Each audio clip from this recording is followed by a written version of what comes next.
It's time now for this week's big review, and it's Samplelogic's Morphestra 2.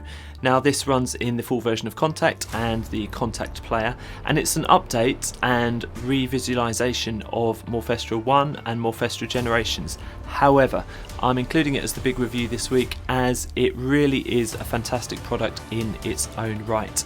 So the original Morphestra 1 and Generations were full of fantastically sounding, full multis, percussives and playable instruments, and Morphestra 2 has added 10 gigabytes of extra content.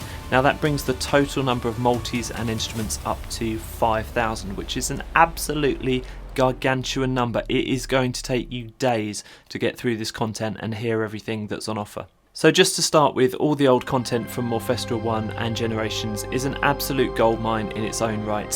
So if you haven't got either of those libraries, to be honest, you're a fool. You might as well go and jump straight into Morphestra 2 because it's got all that content there as well. There are so many presets and it is going to take you a long time to get through them all. Now, as regards the new content, there's one enormous Contact NKI patch where you can load up to 8 sound sources and morph between them using the 4 cores in the interface. So let's get onto that interface. It is quite a challenge to get to know to begin with, but as all the 4 cores are the same, once you know one, you really can operate them all. Should have no trouble.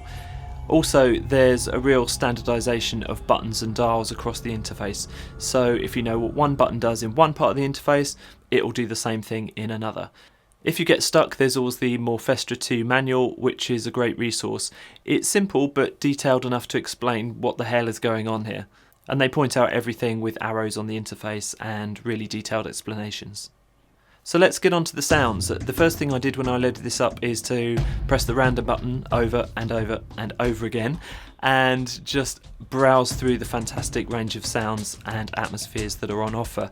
Now, the random button can be filtered by category, so you've got atmospheres, instruments, loops and percussives, and I did spend quite a few hours really just hitting that and playing around.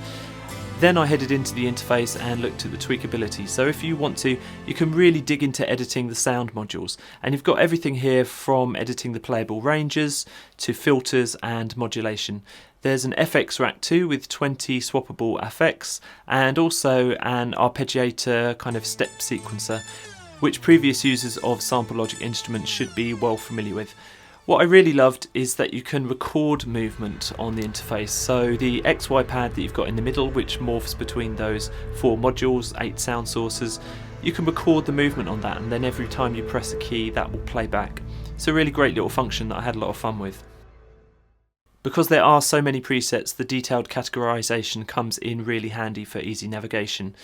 I've always loved the names of the presets with Samplelogic because they're really creative and they actually describe what they're doing with the sounds really successfully.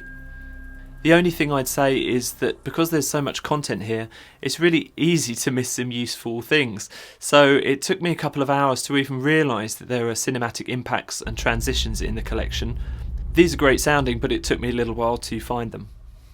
Even after I did a batch save on the instrument, loading times on my SSD for Morphestra 2 with the multi-core instruments was around 5, 6, 7 seconds a patch, which isn't too bad considering how large the content is, but you know, I was itching to get the next sound up and loaded. So Samplelogic Morphestra 2, overall it's a huge thumbs up from me, and it's ideal for media composers who want a quick one-finger solution to just banging out a soundscape or rhythmic loops with no trouble at all. And it's also great for others who want a bit more customization and tweakability, as really you can get lost in these functions for days. If you've got a previous version of Morphestra, the cross-grade discount is actually pretty much a no-brainer. If you've never tried Morphestra before, then go for that intro discount if you can. You won't regret it. Thank you so much for watching. That's just a small taste of the Samplecast, a weekly podcast and YouTube show for sample library geeks and plugin enthusiasts. You can find out more information at thesamplecast.com. Don't forget to subscribe.